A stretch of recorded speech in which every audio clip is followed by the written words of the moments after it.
IT ఉద్యోగుల తొలగింపులకు వ్యతిరేకంగా 19న TS కార్యాలయాల వద్ద నిరసనలు తెలుపనున్న సిఐటియు భారతదేశ అతిపెద్ద ఐటీ సంస్థ టీసీఎస్ భారీ ఎత్తున ఉద్యోగులను తొలగించడాన్ని సిఐటియు తీవ్రంగా ఖండించింది.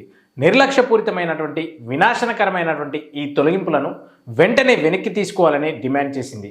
ఒకవైపు కొత్త ఉద్యోగాలను ఒకేసారి భారీ స్థాయిలో నియమించుకోవడం, మరోవైపు సీనియర్ ఉద్యోగులని భారీ స్థాయిలో తొలగించడం సంస్థ యొక్క జూనియరైజేషన్ వ్యవహారాన్ని వెల్లడిస్తుందని సిఐటియు విమర్శించింది. ప్రెషర్ల వాటాను పెంచడానికి, సీనియర్ సిబ్బంది ఖర్చును తగ్గించడానికి ఇది ఉద్దేశపూర్వకమైనటువంటి విధానమని పేర్కొంది. ఉద్యోగుల తొలగింపును వ్యతిరేకంగా ఈ నెల 19న దేశవ్యాప్తంగా టీసీఎస్ కార్యాలయం ముందు నిరసన కార్యక్రమాలు నిర్వహించాలని తన అనుబంధ సంఘాలకు, ఐటీ కార్మికులకు సిఐటియు పిలుపునిచ్చింది. ఈ మేరకు సిఐటియు ప్రధాన కార్యదర్శి తపన్ సేన్ సోమవారం ఒక బహిరంగ ప్రకటన విడుదల చేశారు. 2024-25 ఆర్థిక సంవత్సరంలో టీసీఎస్ 2,55,324 కోట్ల ఆదాయాన్ని ఆర్జించిందని సిఐటియు గుర్తు చేసింది. టీసీఎస్ సీఈఓ తన వేతన పెంపుతో ఈ ఏడాది మొత్తంగా 28 కోట్లను అందుకున్నారని, మరోవైపు సగటున ఉద్యోగ వేతనానికి పెంపునకు నిరాకరించారని సిఐటియు విమర్శించింది.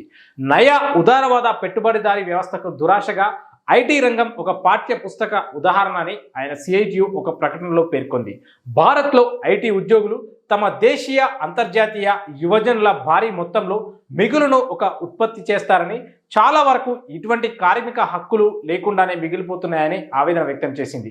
చైనా భారతీయ టెక్ పరికరాలు, సేవలను లక్ష్యంగా చేసుకొని అమెరికాలోని ట్రంప్ ప్రభుత్వం విధిస్తున్నటువంటి సుంకాల కారణంగా అవుట్సోర్సింగ్ మార్జిన్లు తగ్గుతున్నాయని, దీంతో భారత ఐటీ రంగం తీవ్రంగా ప్రభావితమవుతుందని తెలిపారు. ఈ రంగం అత్యంత ఆధునికమైనటువంటి, వేగంగా అభివృద్ధి చెందుతున్న సాంకేతిక పరిజ్ఞానాలతో నడుస్తుందని, కాబట్టి నూతన సాంకేతిక మార్పులను దెబ్బను ఎదుర్కొనే మొదటి రంగం ఇదేనని సిఐటియు తెలిపింది.